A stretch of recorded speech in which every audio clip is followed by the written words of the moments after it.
பல்லாண்டு வாழ்க YouTube channel நேயர்களுக்கு வணக்கம். உடல் எடை குறையணும் அப்படின்னு நினைக்கிறவங்க இன்னைக்கு கையில எடுக்கக்கூடிய ஒரே ஒரு ஆயுதம் வாக்கிங் போறது அப்படின்னு சொல்றாங்க. இந்த வாக்கிங் போனா மட்டும் உடல் எடை குறைஞ்சிருமா? இல்ல. வாக்கிங் போறதுனால மட்டும் உடல் எடை குறையும்னு சொல்ல முடியாது. கண்டிப்பா அதுக்கு உணவு கட்டுப்பாடும் கண்டிப்பா வேணும். ஸோ ஒரு நாளைக்கு வந்து உடற்பயிற்சின்னு எடுத்துக்கும்போது, நடைப்பயிற்சின்னு எடுத்துக்கும்போது, ஒரு 20 டூ 30 மினிட்ஸ் வந்து டெய்லியும் வந்து நடக்கணும் அவங்க. காலையிலயும், ஈவினிங்கும் எடுத்துக்கணும். அதே மாதிரி ஒரு எக்ஸர்சைஸ் வந்து எடுத்துக்கணும். இப்போ நடக்கணும்னு சொல்லிட்டீங்க. ம். நடக்கிறது அப்படிங்கிறதுக்கு வந்து நெறைய ப்ரொசீஜர் இருக்கு. இப்போ 8 ஷேப்ல நடக்கணும் அப்படின்னு சொல்றாங்க. சில பேர் கைய வீசி நடக்கணுங்கிறாங்க. சில பேர் வாய திறந்து ஏர் வந்து வெளியில உள்ள இழுத்துக்கிட்டு நடக்கணும்னு சொல்றாங்க. இதுல எந்த மாரி வாக்கிங்லாம் சூஸ் பண்ணலாம்? கைய வீசி நடக்கிற நடை வந்து நல்லது. அதுதான் வந்து தேக நடைன்னு சொல்லுவோம் நம்ம அது. ம். அந்த மாதிரி நடந்தோம் அப்டின்னா, நம்மளுக்கு கண்டிப்பா வந்து கலோரிஸ் வந்து பர்ன் ஆகும். கிட்டத்தட்ட அந்த தேக நடை அப்படிங்கிறது ஒவ்வொருத்தங்களோட உடம்பு பொறுத்து எடுத்துக்க முடியுமா? இப்ப சில பேருக்கு கொஞ்சம் தூரம் நடந்தாலே பிரீத்திங் இஷ்யூஸ் இருக்கும், மூச்சு வாங்கும். அவங்களால நடைய வந்து மேற்கொள்ள முடியாம போகும். ஸோ ம். அப்போ வந்து அதுக்கு என்ன பண்ணலாம்? அவங்க வயசுக்கு ஏத்த மாதிரி, இப்ப ரொம்ப வயசானவங்களாலலாம் அந்த மாதிரி கைவீசி நடக்க முடியாது. அவங்க ஓரளவுக்கு ஒரு 20 நிமிஷம் நடந்தாலே போதும். அவங்களால எப்படி முடியுதோ அந்த மாரி நடந்துக்கலாம். ஆனா, இளம் வயதுல இருக்கிறவங்க கண்டிப்பா நடந்தாங்க அப்டின்னா, தாராளமா அவங்க கைய வீசி நடக்கலாம். இப்ப வேலைக்கு போறவங்க, இப்ப யாரு இப்பலாம் நடந்து போறாங்க? ஆ, ஆ, சரியான கேள்வியா சொன்னீங்க. ஆ. அதாவது அந்த காலத்துல வந்து எல்லா பக்கமுமே நடந்து போற பழக்கம் இருக்கும். கட்டுச்சோறு கட்டி எடுத்துட்டு தான் ஒரு ஊர்ல இருந்து இன்னொரு ஊருக்கு போவாங்க. போவாங்க. இல்ல மாட்டு வண்டி பயணங்கள் இருக்கும். பாத யாத்திரை போறது. இந்த மாரி நெறைய விஷயங்கள் இருக்கு. இப்ப நம்ம கூப்புற தூரத்துல தான் வந்து யாராவது போவாங்க.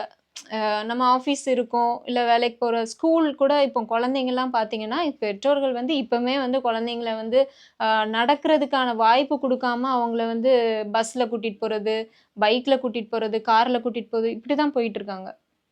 அதனால அந்த குழந்தைங்களுக்கு வந்து கண்டிப்பா உடல் பருமன் வர்றதுக்கு வாய்ப்பு அதிகமாவே வாய்ப்பு இருக்கு. இருக்கு. முடிஞ்ச அளவுக்கு குழந்தைங்களுக்கு நடக்கிறதுக்கு வாய்ப்பு குடுங்க. ஆ டெய்லி 1 கிலோமீட்டராவது அவங்க போயிட்டு வர்ற மாதிரி ஏற்பாடு அவங்க பண்ணணும். ஏற்பாடு பண்ணணும். கண்டிப்பா. உடற்பயிற்சி, உடல் அ எடை குறையிறதுக்கு உடற்பயிற்சி சொன்னீங்க. அதே மாரி நடைப்பயணம் சொல்லியிருக்கீங்க. அ சித்த மருத்துவத்துல உடல் எடை குறையிறதுக்கு என்ன தீர்வு இருக்கு? சித்த மருத்துவத்துல வந்து உடல் எடை குறையறதுக்கு நெறைய மருந்து முறைகளும் இருக்கு.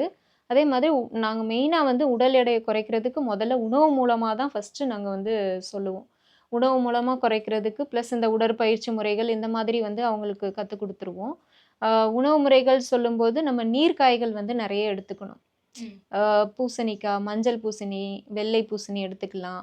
பரங்கிக்காய் எடுத்துக்கலாம்.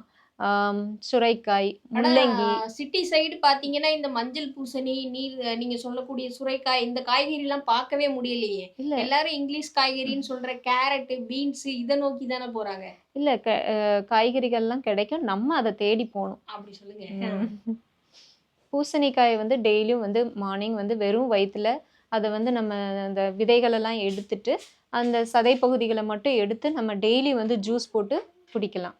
குடிச்சோம் அப்டின்னா, இது எந்த ஒரு விஷயமே நம்ம வந்து தொடர்ந்து பண்ணுனோம் அப்டின்னா, கண்டிப்பா அதுக்கான ரிசல்ட் கிடைக்கும். ஒரு 2 வாரம் யூஸ் பண்ணுவாங்க.